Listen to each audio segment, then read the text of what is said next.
Mercedes have been caught hiding a secret trick housed within their front suspension in plain sight for all to see, having sneakily installed a vanity panel onto the nose of their W15 at the Austrian Grand Prix. Now, while at first this may not seem like anything worth noting, and the team are certainly playing down its significance in that very manner, the Mercedes outfit do have a history when it comes to vanity panels appearing on their cars at some point during seasons past when making suspension changes. Take the 2015 season and the Mercedes W06. It too had a vanity panel installed on the nose, very similar to that of the one introduced on the W15 2 weeks ago.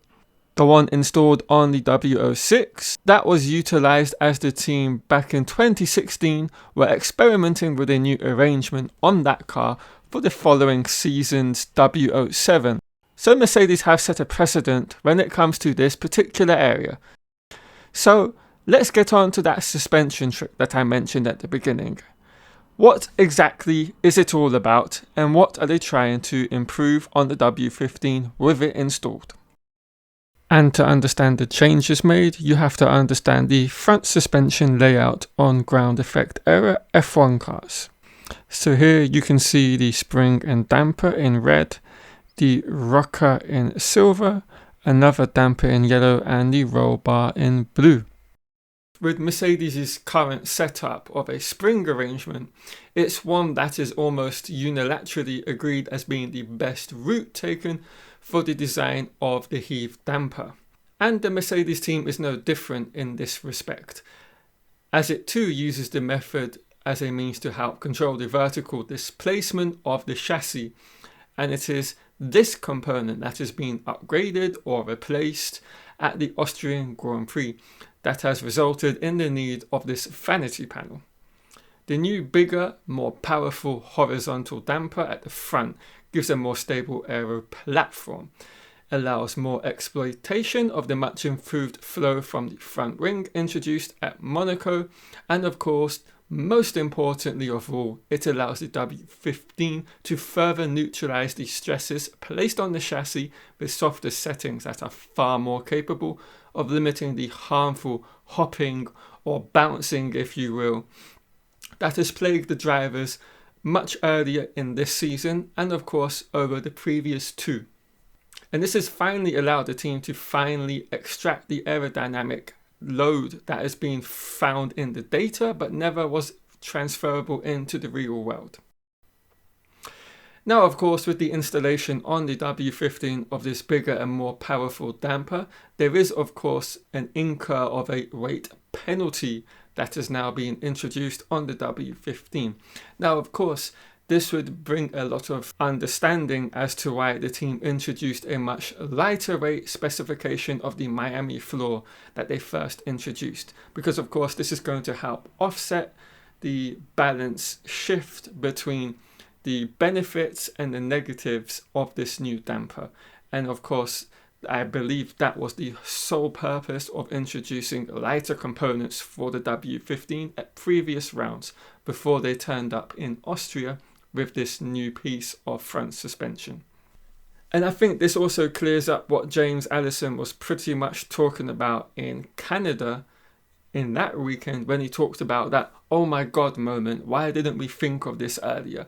I think this perfectly rounds up everything that we've seen the Mercedes outfit have been bringing to the car, and the upbeat in performance and those comments. It seems like the perfect combo to bring what that comment was all about, because I think that makes the most sense out of all the kind of explanations out there currently.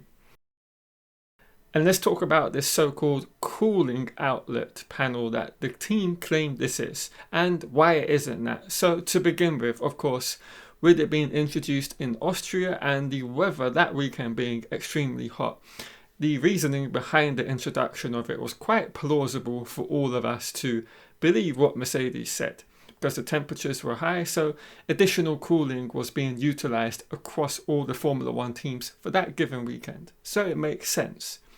But then tell me, why it's still on the car at Silverstone when Formula One rocks up in Great Britain in the damp and freezing cold, rainy Silverstone racetrack a week later, when the temperatures didn't even hit above the 18-degree mark throughout the entire weekend.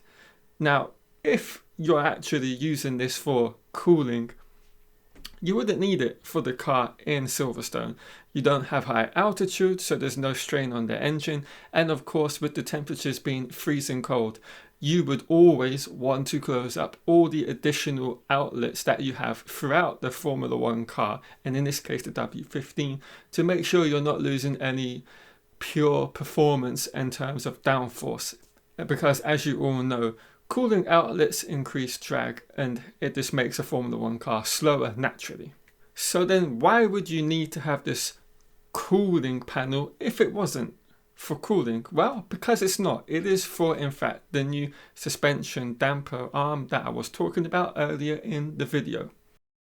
Now, of course, this has multiple other additional benefits that come along with the natural shift in a perfect balance that the car and drivers now have when they go to circuit to circuit.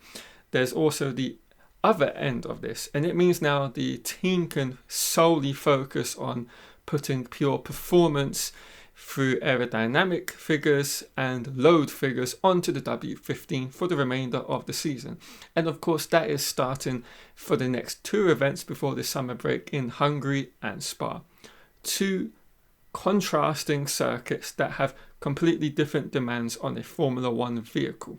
And so we're going to see two different packages quite obviously for both events, but alongside the circuit specific changes or reintroduction of parts that are kind of going to be going back and forth between the team, that is, there's going to be upgrade performance parts. So for example, new side pods, as I've mentioned, I believe that will be an area in which the team will make changes, notably the inlet area, I believe, and potentially the amount of undercut that's on their side pod. And of course, potentially again, a new lightweight floor, but with a different leading floor edge design to further emphasize all the changes being made throughout the W15. And this is only going to play into Mercedes' hands. And they're going to keep on going from strength to strength. And I think they're now, with Ferrari being a good 2 to 4 months behind on development thanks to their failed upgrade in Barcelona, they're firmly in the top 3 when it comes to Formula One outfits now for the remainder of this season. And not only that, if we look at Hungary as a whole, the Mercedes car and driver combination of Hamilton and Russell has been exceptional in the ground effect era. They've taken pole position for the last 2 years there, and I would highly suspect they're going to be in with a great shot at making it 3 years in a row. So I think we're going to have a great weekend where we're going to have a lot of competition between the 3 leading outfits of Mercedes, Red Bull and McLaren, particularly when we know Red Bull are going to have a huge upgrade package for that weekend as well. So that's the video, guys. Hope you've all enjoyed it. If you have, leave a like on the video. Comment down below, of course, what you are thinking is behind the vanity panel. And of course, subscribe and turn on notifications if you're new. I'll catch you all later in another Formula One video.